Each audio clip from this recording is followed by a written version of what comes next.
Okay, so starting with the 42, the scientific study of physiology, structure, genetics, ecology, distribution, classification, and economic importance of plants. So basically, which is something related to plants, जिसमें हम study करते हैं plants के बारे में, कुछ ecology के बारे में, ecological system के बारे में, जेनेटिक्स के बारे में, किसी अर्थ के स्ट्रक्चर के बारे में, उस स्टडी को हम पर्टिकुलरली क्या बोलते हैं? बोटानी. बोटानी इज अ स्टडी जिसमें हम कुछ प्लांट्स के रिलेटेड, इकोनॉमी के रिलेटेड, इकोलॉजिकल बैलेंस के रिलेटेड स्टडी करते हैं. और फर्दर जेनियोलॉजी एक पर्टिकुलर टर्म यूज की जाती है. We'll use that term further in the next questions, and again for the horticulture, same we'll just understand in the next questions. A person who draws or produces maps. एक ऐसा person जो draw करता है या फिर जिसको हम कहते हैं एक ऐसा person जो बनाता है maps को, maps create करता है, उसको हम बोलते हैं cartographer. Cartographer is a person जो maps बनाता है, create करता है. And calligrapher is a person जो बहुत सुंदर लिखता है. Choreographer is a person who creates the dance steps, basically creates a performance. So we'll understand these terms in the next further questions. A person who writes beautiful writing. एक ऐसा person जो बहुत सुंदर लिखता है, एक ऐसा person जिसकी लिखाई बहुत अच्छी है, खूबसूरत है. We call that person as calligrapher. That person is called as calligrapher. कई लोगों ने कैलीग्राफर्स हायर किए होते हैं कि क्योंकि उनकी हैंड राइटिंग बहुत सुंदर होती है. So it's also a kind of job जो पीपल करते हैं जिनकी हैंड राइटिंग बहुत सुंदर होती है. Further, we have a person who composes a sequence of steps and moves for a performance of dance. एक ऐसा पर्सन जो कंपोज करता है, हम बोलते हैं कंपोजर्स होते हैं, लेकिन एक कोरियोग्राफर होता है जो प्रॉपर सीक्वेंस बताता है कि आपको कौन सा मूव, कौन सा स्टेप कब करना है. डांस परफॉर्मेंसेस जो होती हैं उसमें ही is a person who tells कि आपको कौन सा मूव कब करना है and proper dance performance ready करता है. He is known as choreographer. Choreographer is a person who creates dance performances. The study of statistics. Study of statistics कौन सी होती है? That is definitely demography. क्योंकि हम कुछ like पूरे अर्थ के बारे में कुछ स्टैटिस्टिक्स के बारे में पूछ रहे हैं तो that is definitely from the literal meaning is only demography. Then we have a line of descent raised continuously from an ancestor. Ancestor कौन होते हैं? Ancestors हमारे पूर्वज होते हैं बेसिकली. जो हमारे पूर्वज हैं वहाँ से एक लाइन चलती आ रही है, मतलब कुछ हमारे जीन्स में चलता आ रहा है हमारे पूर्वजों से. सो जीन्स वर्ड से आपको इसमें से कौन सा वर्ड लाइक लगता है कि which will be the right substitution for this whole line? That will be genealogy. Genealogy is a word जो properly हम use करते हैं जब कुछ ऐसा हमारे genes में आता है from our ancestors basically. Then we have the art or practice of garden cultivation and management. एक ऐसा art जिसमें हम गार्डन कल्टीवेट करते हैं, जिसमें हम स्पेसिफिकली जिनका गार्डन से प्यार, जिसमें गार्डन कल्टीवेट करते हैं, उसको मैनेज करते हैं, उसकी केयर करते हैं बेसिकली, उसको हम बोलते हैं हॉर्टिकल्चर. हॉर्टिकल्चर में बेसिकली हम गार्डनिंग लेके आते हैं जिसमें properly management of the garden and taking care of the garden include होता है. So that is called as horticulture. And genealogy you all know. Halotherapy we'll understand in the next question. Further questions. One who presents a radio programme. एक ऐसा person जो radio programme present करता है. हमने सुने होते हैं आरजेज होते हैं, राइट. आरजेज जो एफएम के टाइम पे बीच में बोलते होते हैं उनको हम बेसिकली आरजे बोलते हैं. सो रेडियो जॉकी, आरजे की फुल फॉर्म होती है radio jockey. As a person जो एफएम के टाइम पे जो बोल रहा होता है, that is a person who is named as radio jockey. So he is a person who presents a radio programme. Then we have the art of effective or persuasive speaking or writing. एक ऐसी art जो लोगों में होती है जो बहुत अच्छा बोल लेते हैं या फिर जो बहुत अच्छा लिख लेते हैं. Effective speaking and writing. Effectively कुछ बोलना या लिखना, और परसुएसिव मतलब कुछ अच्छा बोलना और लिखना और काफ़ी इन्फ्लुएंसिव बोलना और लिखना, उसको हम बोलते हैं rhetoric. A option is a very right option, that is rhetoric. Then we have, अब इसमें जो options है zoology, petrology. zoology basically कुछ और होता है, you'll just understand in the next question. the scientific study of the behavior, structure, physiology, classification and distribution of animals. एक scientific study होती है जिसमें हम study क्या करते हैं, basically एक behavior, structure या फिर classification या फिर animals की distribution. Basically you can see in the image कि यहाँ पे बहुत सारे animals हैं. So study of the distribution of animals कि कौन सा animal कौन सी like प्रॉपरली डिवीजन में जाता है तो उसको हम बोलते हैं, उस स्टडी को, उस साइंटिफिक स्टडी को हम बोलते हैं zoology. Zoology is that particular scientific study जिसमें हम एनिमल्स की डिस्ट्रीब्यूशन के बारे में स्टडी करते हैं. Then we have a building containing tanks of live fish of different species. अब ये तो आप सबको पता है कि that is called an aquarium, जिसमें fishes होती हैं, अलग अलग species की fishes होती हैं और उसमें live fishes होती हैं, like जिंदा fishes बीच में चल रही होती हैं. So उसको हम क्या बोलते हैं, that is called an aquarium. जो एक शीशे का प्रॉपर टैंक बना होता है, उस टैंक में वाटर सप्लाई का भी पूरा ध्यान होता है एंड फर्दर मोर थिंग्स की ऊपर से खाना कैसे देना है फिशेस को and all. So aquarium is a building kind of जिसमें हम ये सब कुछ रखते हैं, फिशेस को रखते हैं from different species. A place और सीन ऑफ एक्टिविटी, डिबेट और कॉन्फ्लिक्ट. एक ऐसी प्लेस जहाँ पे कुछ एक्टिविटी हो रही है या डिबेट हो रही है या फिर लड़ाई हो रही है. काइंड ऑफ डिबेट्स में भी हम कभी कभी कॉन्फ्लिक्ट अराइज हो जाता है जब second person is giving something another opinion and the first person is giving any another opinion. So that is a time of like a debate or a conflict. So that is called an arena. So B option is the right option. Arena is a place जहाँ पर कोई activity होती है, कोई debate होती है, कोई conflict होता है. So 54th is an institution for the care of people who are mentally ill. एक ऐसा institution, अब हमने ऊपर हमने पहले स्टडी किया कि mentally ill लोग कौन होते हैं, lunatics. अब एक ऐसा institution जहाँ पे उन लोगों की care की जाती है, जहाँ पे उन लोगों को रखा जाता है जो थोड़े दिमाग की जिनको problem होती है, that is called as asylum. Okay, that is A is the very right option. And the other options you have just got to know कि उनका मतलब क्या है. रहना and aquarium you know that उनका मतलब क्या होता है. asylum का मतलब भी आपको आगे समझ आ जाएगा. Okay, so for A is the very right option, that is asylum.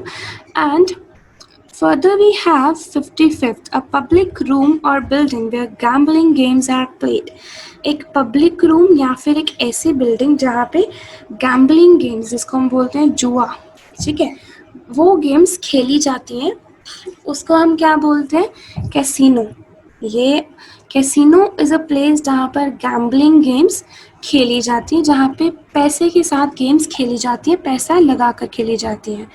Then we have a large bedroom for a number of people in a school or institution. अब हर किसी को पता है कि लाइक जो institutions होते हैं बेसिकली हम जब स्टडी करते हैं उनके बारे में, जैसे इंस्टीट्यूशंस के अंदर जो बच्चों के रहने की जगह होती है, राइट, उसको वहाँ पर एक बेड्स लगे होते हैं, वहाँ पर बहुत सारे बेड्स लगे होते हैं.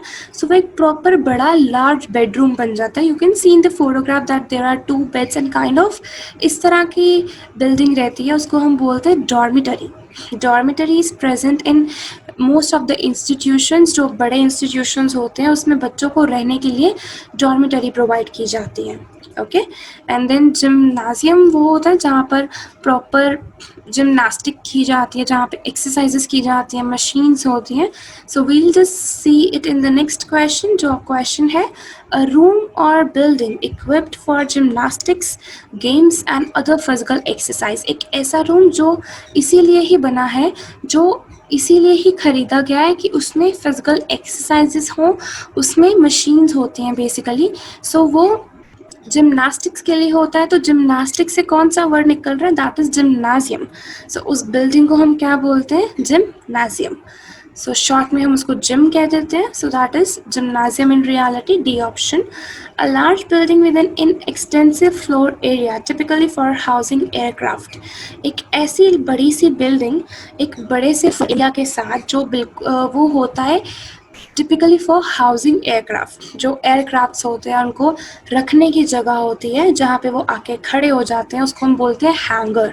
That is the B option, that is called as hanger.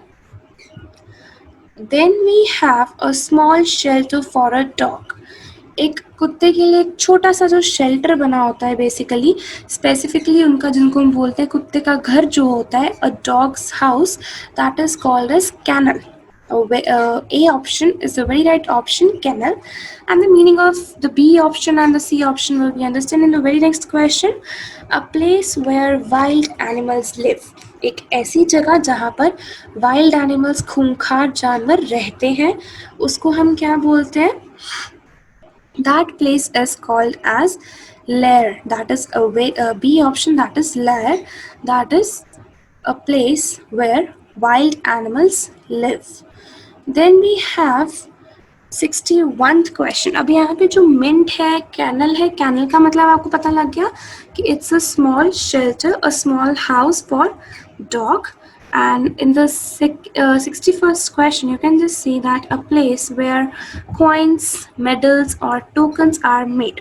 मतलब मेडल्स होते हैं मेटल के, बेसिकली एक ऐसी प्लेस जहाँ पे कॉइन्स जो भी मेटल्स के होते हैं, मेडल्स बनते हैं, टोकन्स बनते हैं, उस जगह को हम क्या बोलते हैं? उसको हम बोलते हैं मिंट.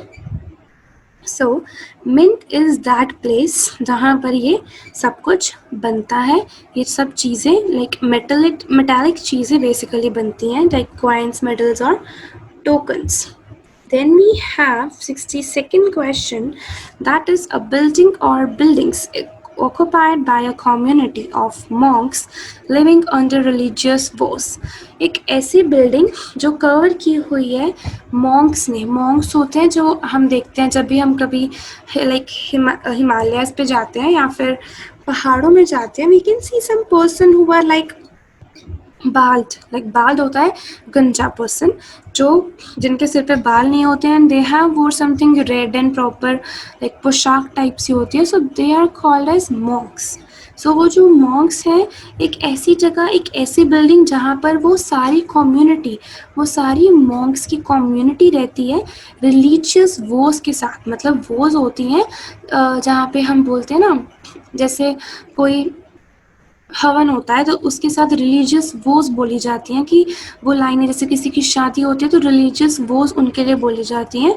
सो वो जो मॉन्क्स हैं वो वहाँ पे रहते हैं after speaking all those religious was, उसके अंडर रहते हैं, वो प्रॉपर रूल्स एंड रेगुलेशन होते हैं उनके. So that building is called as monastery. The very right option is A. Monastery is called as a building or where the monks live, the community of monks live. A large natural or artificial lake used as a source of water supply. एक बड़ा सा natural या फिर कभी कभी artificial भी होता है. सो आर्टिफिशियल लेक जिसको हम यूज़ करते हैं वाटर सप्लाई के लिए, कि वाटर की सप्लाई के लिए, सो उसको हम बोलते हैं reservoir.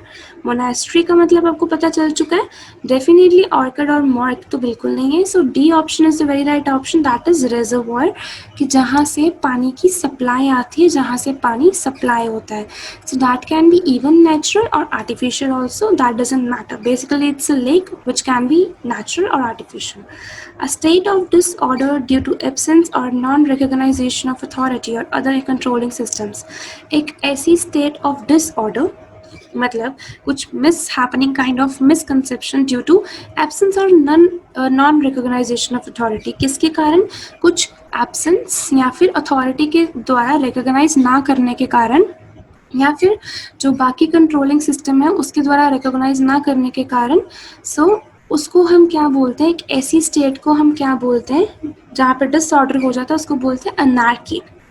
So a is the very right option. Anarchy is the right option. Aristocracy, autocracy, autonomy, इसका मतलब आपको आगे समझ आ जाएगा. So you will just get to know कि हम किस रिलेटेड बात कर रहे हैं फर्दर क्वेश्चंस में. A form of government in which power is held by the nobility.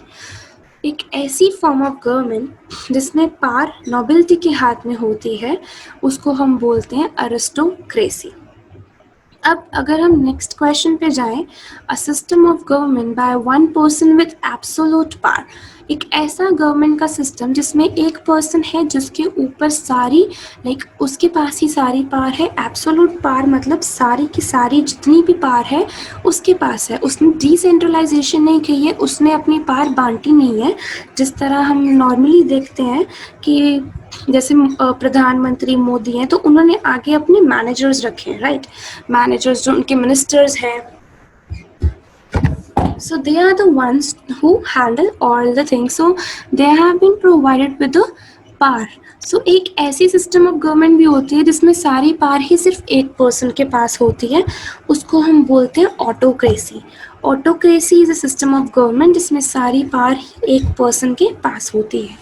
Then we have a self governing country or region. एक self governing मतलब खुद से, गवर्न का मतलब होता है कि वो हैंडल करना, पूरी कंट्री को गवर्न करना, इसलिए उसको गवर्नमेंट बोलते हैं हम। एक self governing country or reason, उसको हम क्या बोलते हैं, autonomy.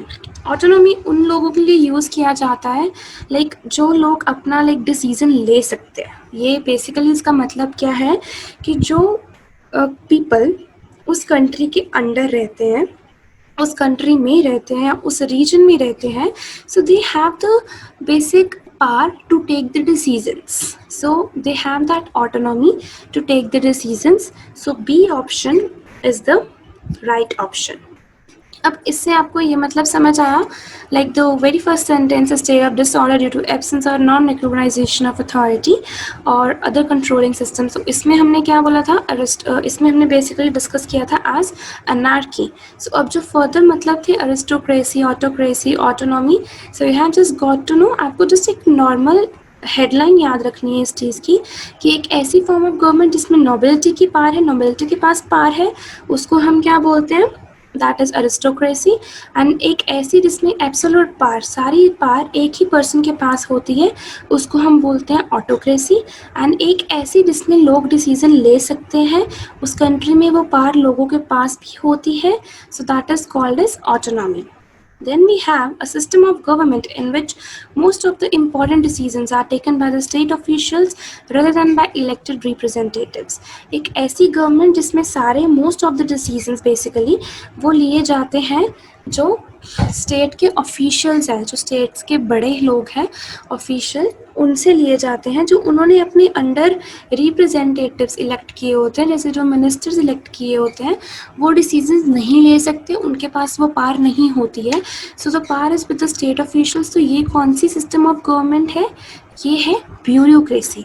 Bureaucracy is a system of government जिसमें सारे जरूरी डिसीजंस स्टेट ऑफिशियल के द्वारा लिए जाते हैं।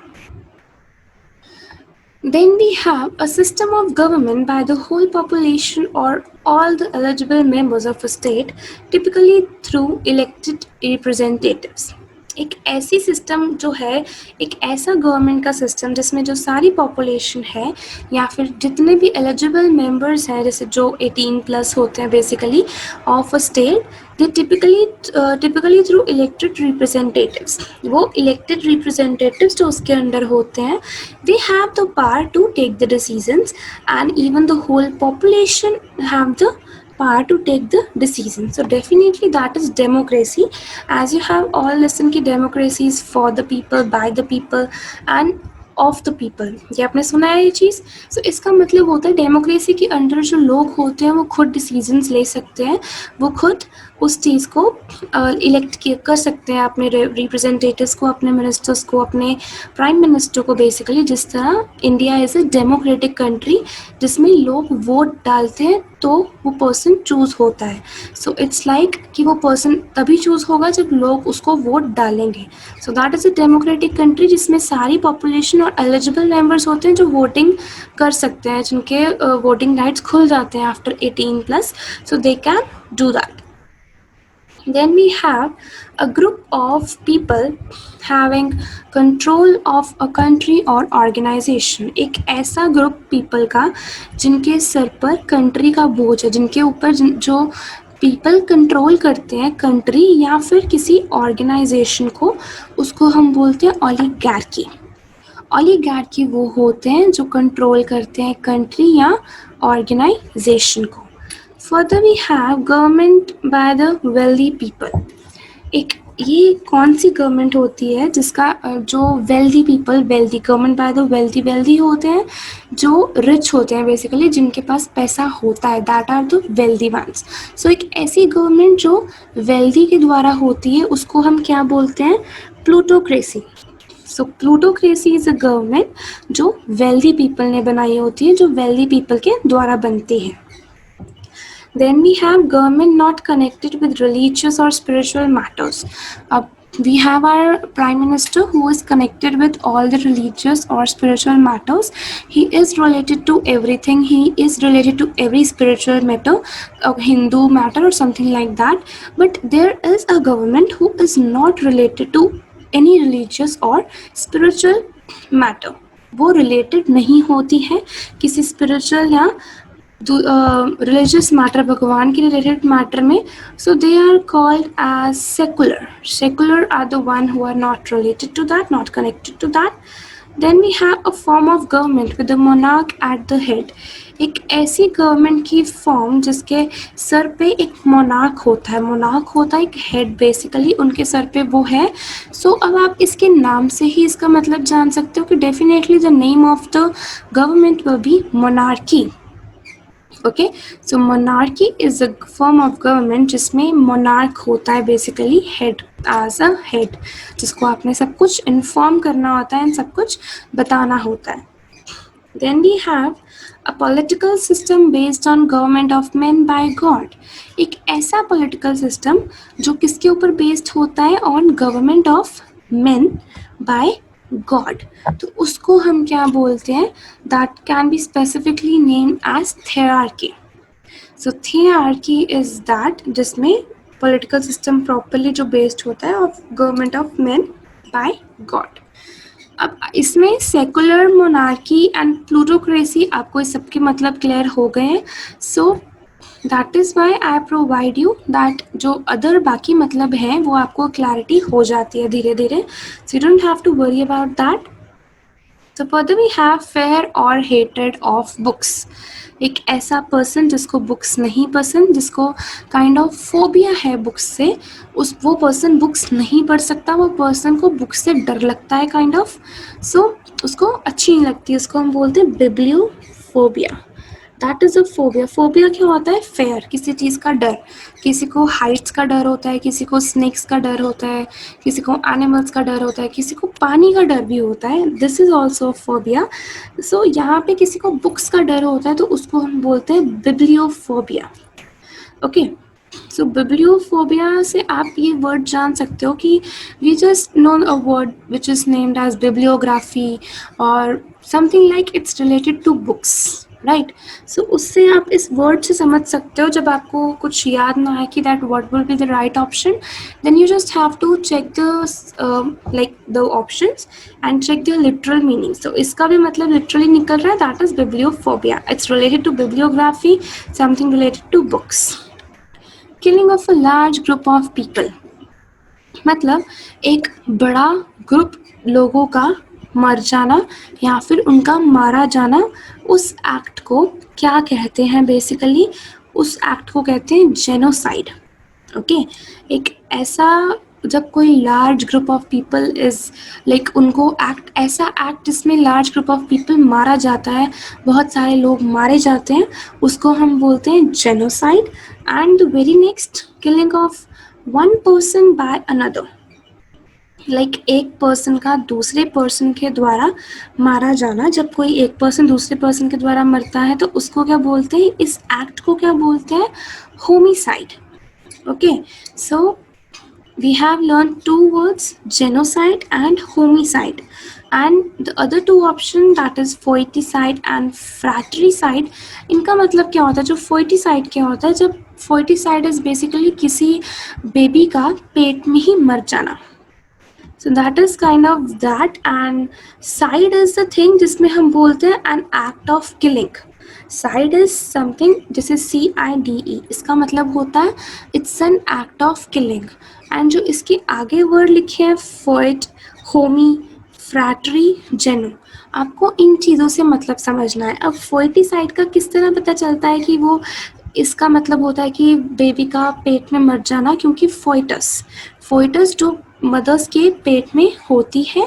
सो फोइटस से फोइटिसाइड बना. And genocide, killing of large group of people, and then killing of just one person is called as homicide. So, going on the further question, we have killing of infants. मतलब बच्चों का. Infants होते हैं basically 2 to like वो 10 years से ऊपर नहीं होते, वो छोटे बच्चे होते हैं. So killing of infants 2 to 4 years जो बच्चे होते हैं उनका मरना होता है infanticide. अब as I told you, cide का मतलब होता है an act of killing. So अब इन्फैंट मतलब बेबी, इन्फैंट से आपको उसका मतलब लिटरली मिल जाता है, that is infanticide. Then we have an examination of a dead body to determine the cause of death. जब हम किसी की डेड बॉडी को एग्जामिन करते हैं, जैसे by chance when we are unable to know कि इस पर्सन की डेथ के पीछे रीज़न क्या है, when we are not aware कि इस पर्सन की डेथ किस तरह हुई, सो एक प्रॉपर प्रोसीजर होता है जिसमें एग्जामिन की जाती है पूरी डेड बॉडी कि हम डिटर्मिन करें कि उनकी डेथ के पीछे रीज़न क्या था. So that is called as postmortem. Okay, postmortem is a thing जहाँ पे वो एक प्रॉपरली एग्जामिन किया जाता है उस बॉडी को टू चेक कि उस पर्सन की डेथ किस तरह हुई. Then we have action of killing a king. एक किंग का मरना, एक ऐसा एक्शन जिसमें एक किंग को मारा जा रहा है, उसको क्या बोलते हैं हम? रेजिसाइड. रेजिसाइड होता है जब हम किसी किंग को मार रहे हैं, एक ऐसा एक्शन जब किंग की डेथ हो रही है, उसको रेजिसाइड बोलते हैं. Then we have suicide and also sororicide and uxoricide. Cide मैंने बोला as an act of killing. अब रेजी का हमने देख लिया कि that is related to something, कि अगर किंग की डेथ हो रही है रीजनल, इससे आप इसको रिलेट कर सकते हो. इट्स ऑल अपॉन यू कि आप उसको किस तरह रिलेट करते हो. Then we have act of intentionally causing one's own death. एक ऐसा एक्ट जिसमें हम इंटेंशनली खुद की जैसे हम खुद की जान खुद ले लें, दैट इज अ एक्ट जिसमें हम बेसिकली खुद जान दे देते हैं. So that is C option, that is suicide. Suicide is when जब हम खुद की जान खुद ले लेते हैं. So that is the act of killing your own self. Then we have the action or offense of speaking sacrilegiously about God or sacred things. एक ऐसा एक्ट या फिर एक ऐसा ऑफेंस जिसमें हम बोलते हैं किसके बारे में, स्पेसिफिकली हम बात करते हैं भगवान या फिर उस सेक्रेट थिंग्स होती हैं जो related to God, basically religious things जो होती हैं, उसके लिए जब हम बोलते हैं तो उस एक्शन या उस ऑफेंस को क्या बोलते हैं? That is called as blasphemy. Okay, blasphemy is related to religion, is related to something. जब हम गॉडली बात करते हैं, जब हम रिलीजन के रिगार्डिंग बात करते हैं, अगर वो उस एक्शन या ऑफेंस को हम ब्लास्फेमी कहते हैं. Then we have the arrangement or events or dates in the order of their occurrence. जब हम किसी काम को डिवाइड करते हैं अकॉर्डिंग टू देयर occurrence की ये चीज़ें इस like on 7 August this thing happened, on 10th August this thing happened. So जब हम इसको रिकॉर्ड करते हैं काइंड ऑफ हम प्रॉपर सीक्वेंस है कि that is 7, 8, 9, 10. This is a order, this is a chronological order. Chronological order क्या होता है? जो सीक्वेंस में होता है प्रॉपरली. जब हम इस तरह की अरेंजमेंट को क्या बोलते हैं? जब हम उसको अरेंज करते हैं, इवेंट्स को, डेट्स को इस तरह अरेंज करते हैं in order of their occurrence, तो उसको हम बोलते हैं chronology. So right option is chronology.